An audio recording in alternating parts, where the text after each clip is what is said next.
Bitter criticism. Um, I don't know how to say. It's not a hashtag, but it's true. There's no view because of the fog. A lot of fog. Yeah.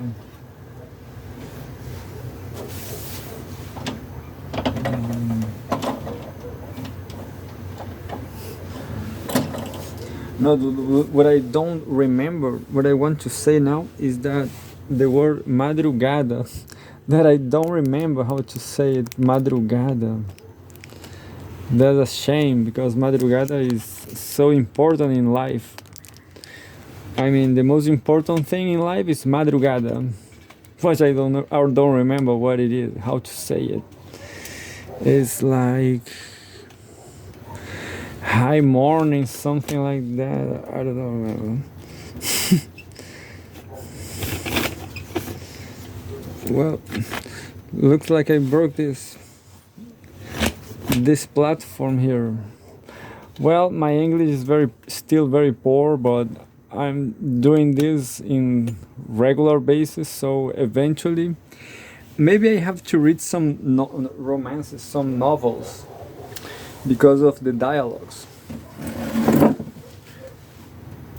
That would be better because journalism is more like is journalism texts are about places and facts and process, and that's it.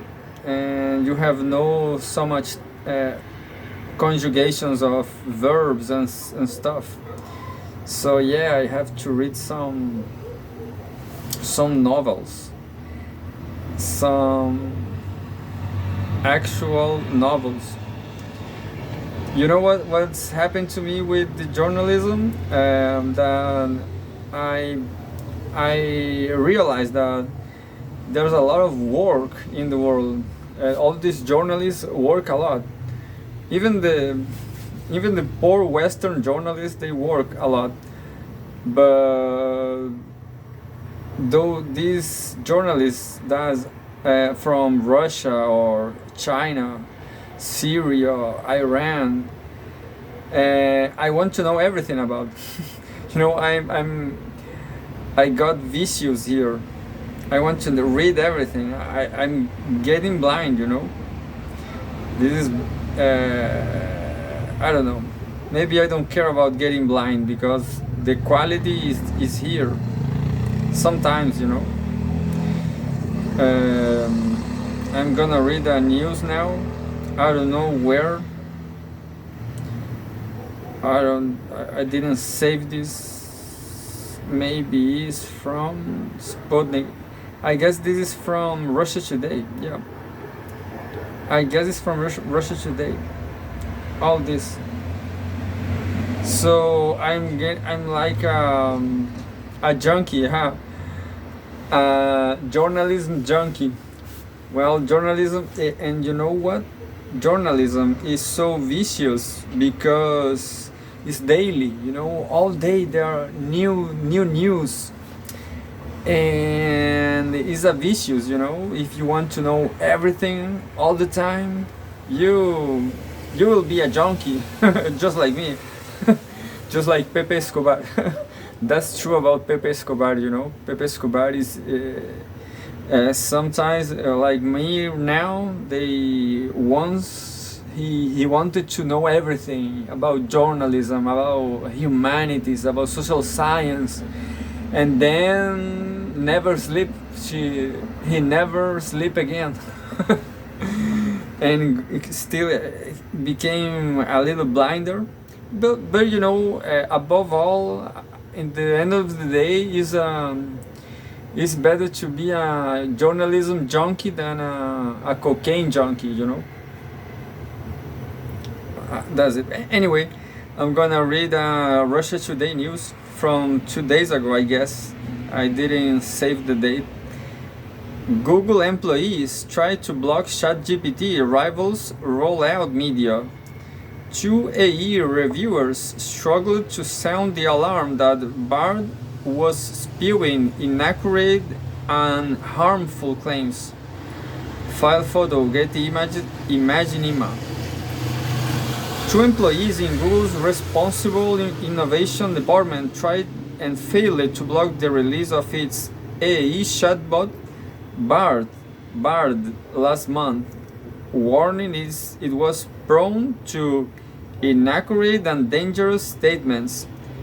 The New York Times revealed on Friday, citing insiders familiar with the process, the apprehensive product reviewers had already noted issues with AE large language models such as Bard and our competitor's ChatGPT when Google's chief lawyer met with research and safety executives to inform them the company was prioritizing AE overall else. The pair's concerns about the chatbot producing false information, hurting users who become emotionally attached, or even unleashing tech-facilitated violence through synthetic mass harassment were subsequently downplayed by responsible innovation supervisor Genai, the sources claimed, while the reviewers had urged Google to wait before releasing Bard. Genai allegedly edited their report to remove that recommendation entirely. Will humans become an extension of their machines? ChatGPT may have irrevocable consequences for learning and decision making. Yeah, this is a good question, you know. I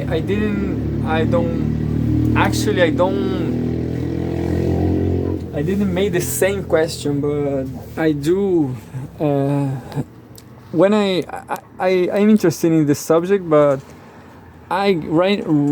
nowadays I'm pretty sure that at least nowadays human beings are more intelligent than machines, I guess.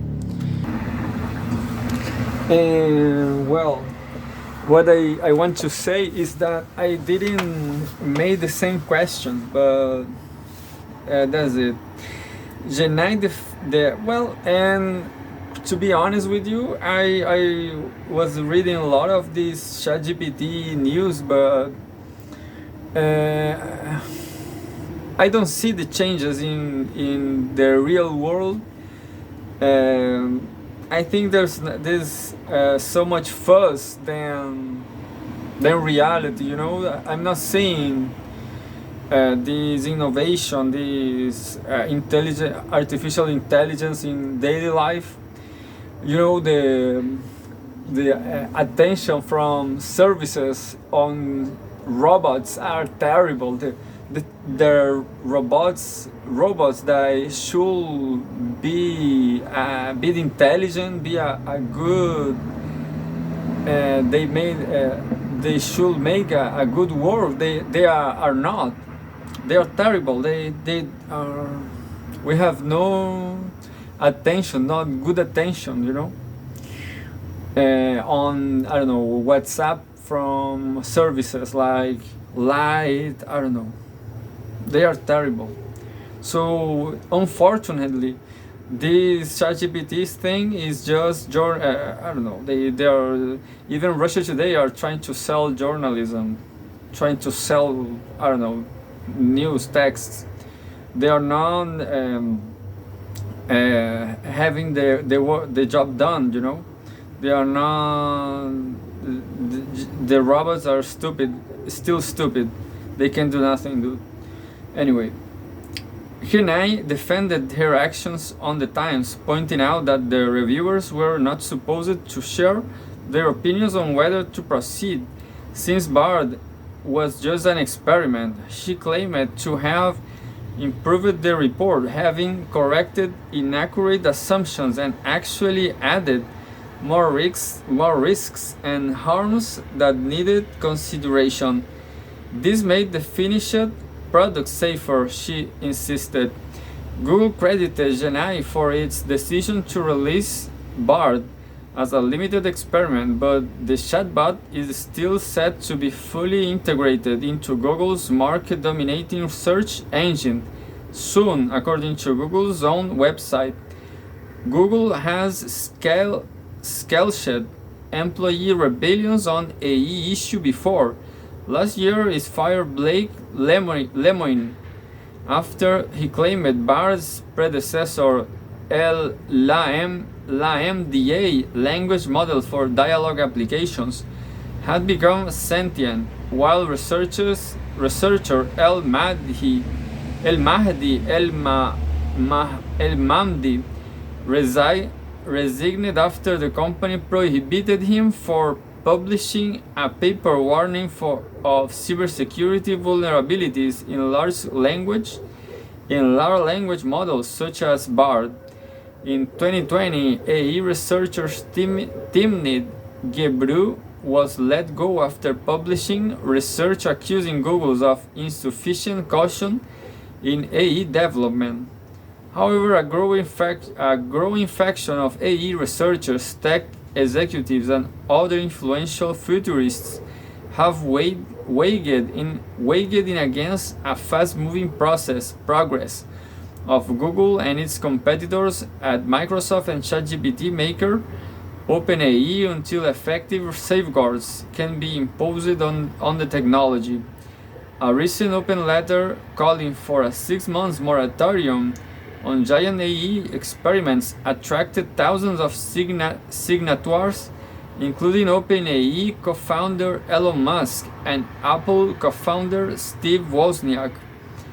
The technology potential to open society by rendering many human occupations or human themselves obsolete is central to many experts' warnings. Though lesser risks such as data breaches, which have already occurred and at OpenAI, are also cited frequently. Yeah, I guess I'm done with ChatGPT news, dude. Yeah, I will only wait as a I don't know, as a regular citizen. Like I just will wait for cyborg geishas. I don't know, silicon cyborg geishas, and that's it. I will not read any news about these polemics. Kremlin comment, but what I think is that the problem of artificial intelligence is ideological. The problem is the same problem, the universal problem of egoism, capitalism, communism is the same problem. If people want to solve questions, solve problems, they will abolish internal combustion cars. They will stop oil industry, gasoline industry. That's it. If they want to improve the conditions, if they want to solve the problems, they will do that. But they don't. They just want to, I don't know, to have sheep. They want to have sheep powered cars.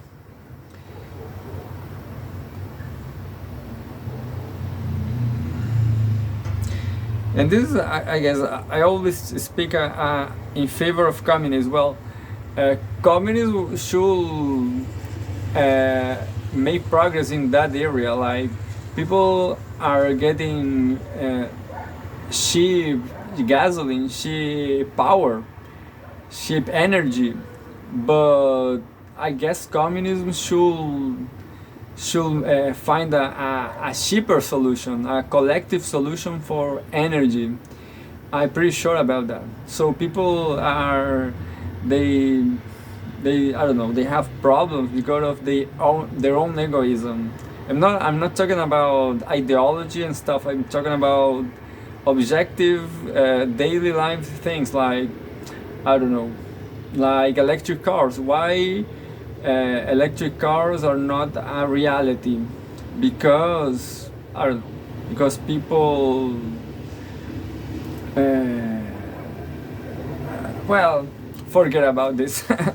Well, I guess gasoline is still cheaper than lithium, I guess. That. But, you know, Elon Musk is making, he opens a factory in China. I don't have this news right here, but it's true. So the reality is that we will have electric cars, electric Tesla cars from China, and China will be the next great power. Well, I have a random news here from Russia Today that says Kremlin comments on French peace speech. Paris can mediate because it's openly on Ukraine's side. Presidential spokesman Dmitry Peskov has said, and we have a file photo, the Russian Foreign Ministry headquarters. Yeah, look, this is the word I forgot about. I didn't know well, but I do know that word, but this I have to read it right, like this. Ministry headquarters, that is HQ, headquarters. The Russian Foreign Ministry headquarters is the background of the Kremlin Towers, Moscow, from Sputnik. This was Alexei Maishev. Somehow I love to read the name of the journalist. I don't know why. Because I'm scared about ChatGPT. Not scared, but disgusting, you know. I want to read people's texts with people's mistakes and errors and stuff. French involvement in finding a settlement to Ukraine conflict is difficult to imagine at the moment because Paris has openly taken the side of Kiev. The Kremlin insisted on Monday. Yeah, this news is interesting, dude, because of the things I have said in the past, you know, in this channel. What is the position of France? You know, what do France want? What France want? It's tricky, but Paris, the world is not this, I don't know, the world is not this homelessness. Politics should be a little hard, you know, a little responsible. The world should grow up. The world should grow up. That's the truth. The politics should grow up. Paris can hardly aspire to be a mediator at this time because Paris actually takes the side of one of the participants in the conflict. Dmitry Peskov told reporters, adding that France is directly and indirectly involved on the side of Ukraine. I love Russia Today, dude. This is my bitter criticism. I love Russia Today. It's a pretty nasty critic, isn't it? Pretty, how to say it? I forgot the word. Corrosive, a pretty corrosive critic. Peskov was commenting on reports from the recent visit of French President Emmanuel Macron to China. During a dinner with Macron in Guangzhou, China President Xi Jinping told his visitor that Beijing welcomed French proposals for a political and diplomatic resolution of the Ukraine conflict and will be willing to support them. Just a parenthesis here, a random parenthesis. You know which is gonna be my Chinese name? Chi Hainan, because of Xi Jinping, but Hainan because of the tropical island in the south. It's a very big island, but I guess it's an island nevertheless. It's more like a continent. Hainan. You can search that. Hainan is a beautiful name, you know. Hainan is like a Brazilian name because Brazilian do anything with their lives. Like this is a word called online. Oh, I like it. I will call my daughter like online. Online, come here. Yeah, those Brazilians. Anyway, or delay. I like. There's a word called delay. This delay because of the slowness. Well, I like it. The delay name. I will call my child delay. Delay. Anyway, and China has proposed a 12-point roadmap for ending the conflict, which the US openly rejected before any of its NATO allies, including France or Ukraine itself, has a chance to react. This is, well, wait a minute, let's read it again. China has proposed a 12-point roadmap for ending the conflict, which the US openly rejected before any of its NATO allies, including France or Ukraine, has itself had a chance to. Yeah, this paragraph is pure art. You know, look, I will read it again. China has proposed a 12-point roadmap for ending the conflict, which the US openly rejected before any of its NATO allies, including France or Ukraine itself, had a chance to react. You know, the problem is the US. That's the problem since the beginning, you know. They are making this war. This is a proxy war, like everybody said, or I don't know, Pepe Escobar says. A proxy war is a war from the US. It's not a Ukraine war. Hollande makes shock admissions in call with Russian pranksters. If Macron have offered his own peace platform, it had not been made public yet. During his visit to China, the French leader demanded Beijing denounce the Russian invasion and side with the West, which she declined to do. France has been on board with all 10 rounds of EU sanctions against Russia, while sending Ukraine a variety of weapon systems, including Kaiser self-propelled howitzers, Crutel air defense missiles, and AMX-10 light tanks.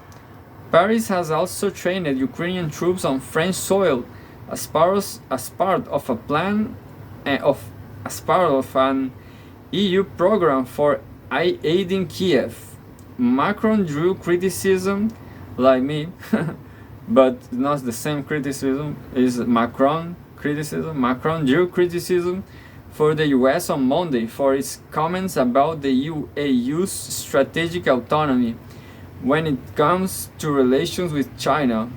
The French leader has said it was not in the bloc's interest to stoke the conflict over Taiwan or become followers on this topic and take our cue from the US agenda. Senator Marco Rubio, a Florida Republican on the Foreign Affairs Committee, said that the US was spending a lot of money on an European war and should perhaps leave the EU to handle Ukraine to its own instead. That would be awesome, Marco Rubio. I guess Marco Rubio don't know what he is talking about, but this will be the solution for the world. Marco Rubio is, I guess, he is Trumpist. You know, that's what I was saying before in program in last episodes that Nazism is not that bad as neoliberalism. You know, because dude, look, Marco Rubio, a Trumpist, I guess, they want to take care from their own people, for the Americans. You know, they don't want to make a war of course they hate the Mexicans, of course, but they just want to get industry for Americans, you know, to take industries back to the U.S. That's the was the Nazis in they was that was the Nazis want. They want their own traditions, their own industry, their own, you know, it's like it's stupid. The Nazism is not. They have no accumulation of knowledge, but at least is against the neoliberalism and the globalism. Well, I have a news from more news from Russia today, but which is awesome. Recent hostilities between Syrian and U.S. forces could be a turning point. You know, I'm not sure if these news are from Russia Today or from CGTN. I'm gonna interpret this because I saved this 2 days ago. No, this is from Russia Today. Absolutely, yeah. Yeah, and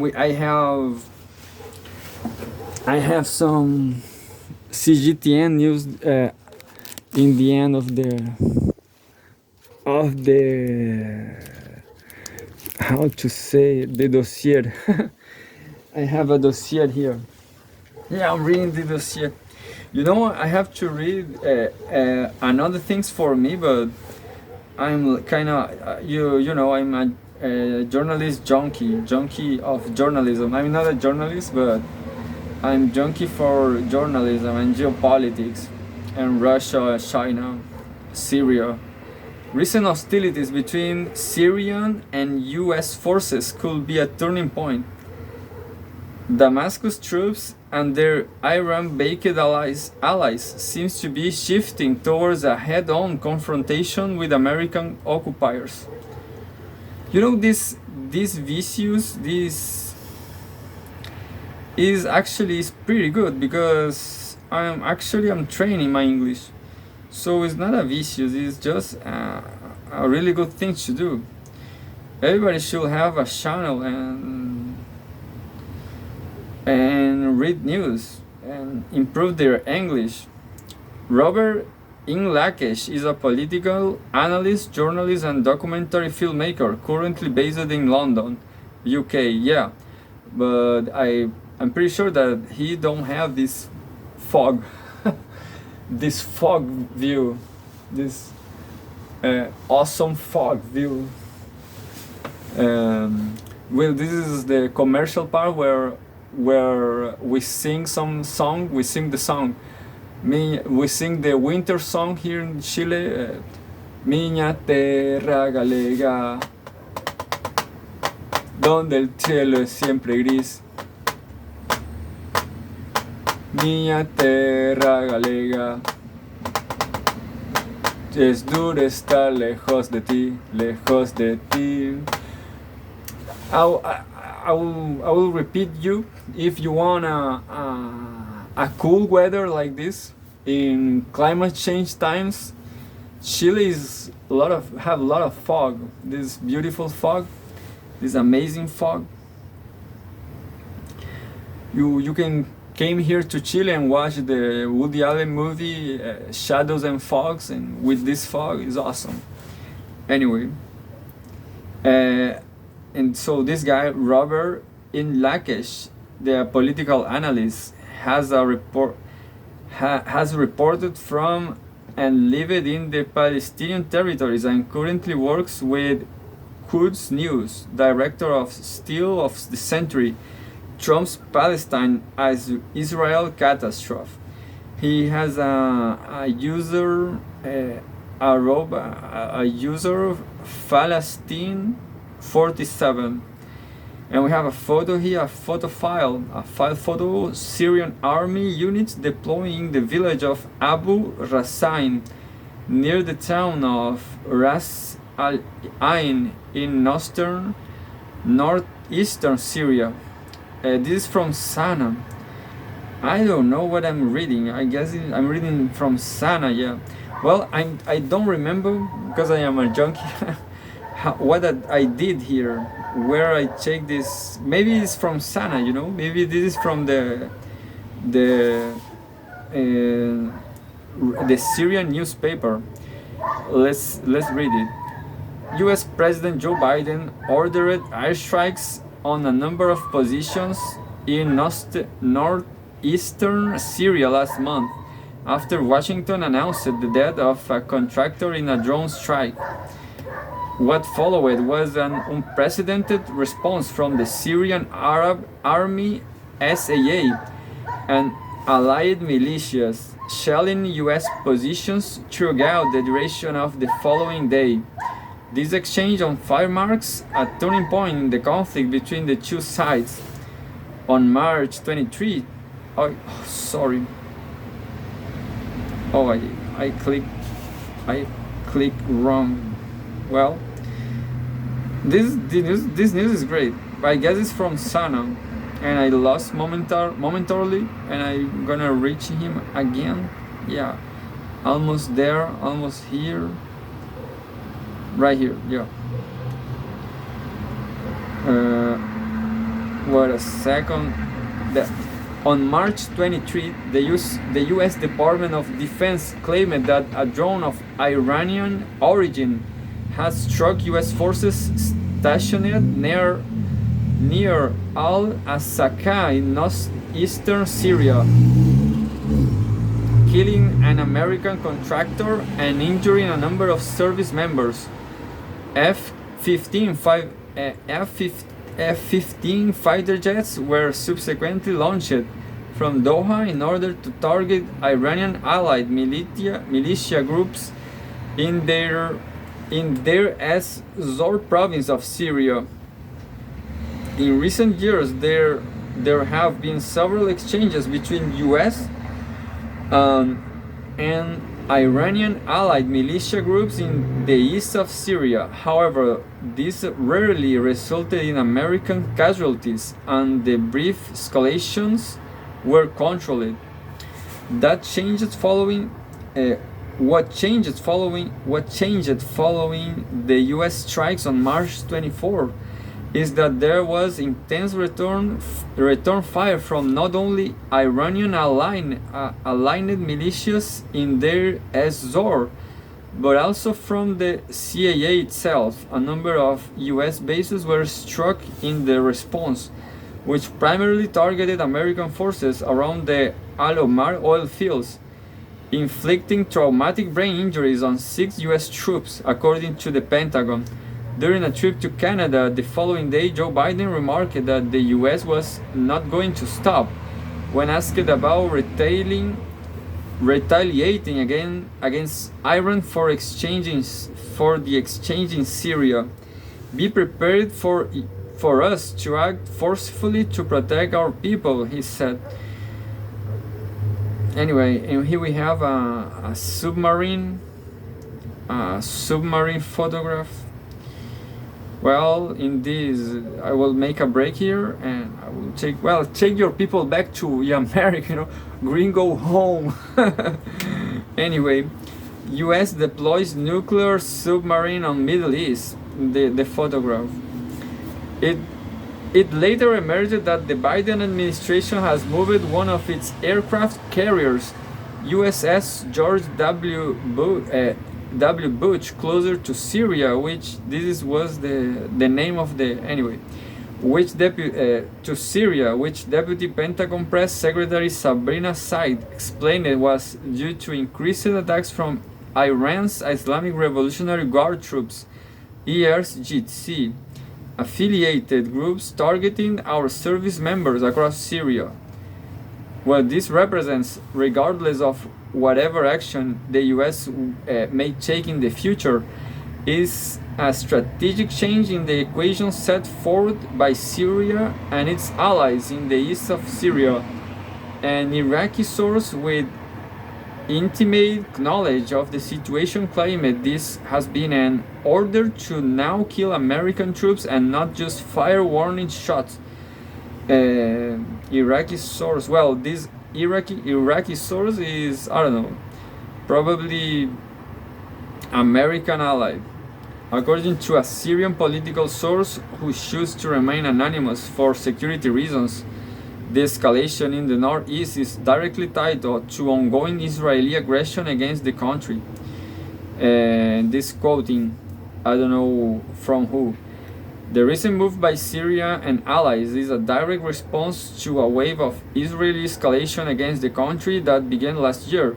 If you remember, in August of 2022, there was a similar standoff between the Americans and IRGC allies in northeastern Syria. The Israeli escalation is directly enabled by the United States, whose officials talked in the past about the importance of the American military presence in Syria for Israel's wars between wars campaign against Iran aligned forces there. And we have no clue on who said that. The War Between Wars is one of Tel Aviv's interwar campaigns, where covert operations are carried out against enemy states during a period of relative calm between both sides. Israel's recent campaign was primarily consisted of operations against Iranian-linked targets, both inside and outside of Iran. It also has included a large number of unannounced airstrikes inside Syria, where members of the IRGC have been targeted along with allied militia groups. The Israel Defense Forces have a policy of not commenting on these attacks, but Prime Minister Benjamin Netanyahu has in the past admitted that hundreds of them had taken place over the years. I know what you are thinking about. There's no verb conjugation, not much verbs conjugation here from people, you know. That's what you're thinking about, because yeah, well, when you say she take, you have to put an s from syntax, you know. You have to say she takes. Well, we don't have any she here. Taking nothing. So why this don't help me for my next test? But I'm gonna read some novel. You will see. I'm gonna read some novel. I will try to find a novel, and you will see. If Damascus' new approach of responding forcefully against the U.S. military in northeastern Syria is adopted going forward, it will give Washington only two options: negotiate with Damascus or leave the country completely. Yeah. That's the good option. Yeah, do that. Go to Mars. America, go to Mars. If American soldiers are coming home in body bags over maintaining an occupation inside a country that the US public or Congress were never consulted on, the pressure of remaining could be a burden on the Biden administration. Yeah, this is especially the case at a time when the Arab world is beginning to normalize formal ties with Damascus, in addition to Washington's NATO ally Turkey. This is a pretty extended article, but I'm gonna read it anyway. I'm gonna read it anyway.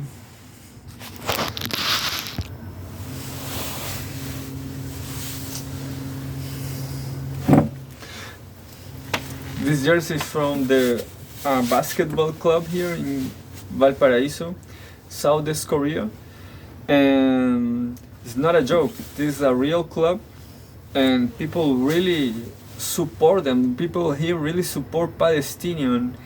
Everybody hates Israel, you know, not hate, but everybody, I guess most of people support Arab world.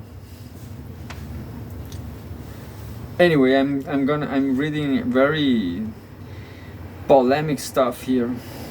A thaw in Ukraine's in Turkey-Syria relations can be a step toward a new Europe in the Middle East. Syria-Turkey, a reapproachment could be essential to forcing the US out of Syria also, as both countries could end up coordinating during any future Turkish offensive against the Kurdish-led Syrian Democratic Forces, CDF, in the northeast. The CDF operate as a kind of US proxy force, allowing for the Americans to use a small number of their own troops to occupy roughly a third of Syria's territory. What is that? The Turkish, let's see, Democratic Forces. I hate this kind of names. Democratic Forces of Syrian Democratic Forces. Democratic against Bashar al-Assad, isn't it? Oh, this is a nightmare. The U.S. You know, I will never go to the U.S. You know, because I'm going to Guantanamo. That's I know. would put this name of direct from Guantanamo. Maybe I'm going to Iran to study. You know, I'm gonna migrate to Iran and Russia stuff, Azerbaijan and stuff. Anyway. Allowing the Americans to use a small number of their own troops to occupy roughly a third of Syria's territory, included in which are the most fertile agricultural lands and the majority of Syria's natural resources. Both previous attacks launched by Ankara in 2018 and 2019 led to an withdrawal of US forces so as to not accidentally cause friction with their NATO ally. In the event that another military operation from Turkey is launched, Syria could be poised to retake its oil fields in theory. The adoption of a head-on confrontation strategy by Iran-aligned groups and the Syrian government should lead to new horizons and to the possibility of a US withdrawal. Yes! US withdrawal, yes. That is assuming the Biden administration is not wedded completely to the idea of staying. No, you know, Biden wants to stay there forever. Biden wants to explode the whole world. I know, because he's a globalist. Biden. That's the sad truth. I don't know who will write this. I mean, Sana. Unfortunately, I didn't save the name, but I guess this Sana. Yeah, Sana. Well, you guys in Sana and Syrian. I don't know. I don't remember the name. You need to search about globalism globalism. You have to search about that. This is a Russia Today news for sure. Look, but I have no time, so I'm gonna stop. When the time is up, I'm gonna stop. Germany hosts wife of Ukrainian neo-Nazi regime commander. Media. I like the Russian humor. You know, all this is kind of. It's a kind of poison, Russian poison, but it's pretty smart, you know. These Russian people are smart. You have to recognize they are tough. Ekaterina Prokopenko took part in a panel discussion hosted by Berlin. John Well has reported. File photo: Ekaterina Prokopenko, a wife of neo-Nazi Azov regime commander, speak at the Kiev Security Forum in Kiev, Ukraine on January and stuff. You have to recognize this Nazi babe is beautiful. Ekaterina Prokopenko is a beautiful blonde Nazi. Germany hosts. But Germany is hosting. You know, that's if you didn't get the joke, it's like, well, Germany is a country destroyed by Nazism, so now they are hosting a wife of Ukrainian neo-Nazi regime commander that is still alive. Something in her name is Ekaterina Prokopenko. The German Foreign Ministry extended a warm welcome to Ekaterina. This is all joke, you know, a warm welcome. So Germany completely forgot about Nazism. That's the joke. Well, I guess I'm going to Russia, you know, because this journalism I'm reading, the best journalism is from Russia. It's super funny. You know, I guess China is also super, I don't know. No, the problem with the Chinese journalism I was reading from CGTN is that it's too much state controlled. Like, they don't even have a journalist name, you know. They don't make jokes. They only, I don't know. They of course care about geopolitics and stuff, but they don't have humor. Anyway, I guess I'm going to Russia, you know. As Pepe Escobar says, I guess right now I'm gonna I will change my course on Duolingo to Russia. I will resume my Russian course. Now study Russian on Duolingo. And once Pepe Escobar says that this is not the way to learn any language, but is what I have. And that's fine. So I see you in Russia, Richard Medhurst. Yeah. Richard Medhurst, the guy from the YouTube channel, he is also is interested in Russia.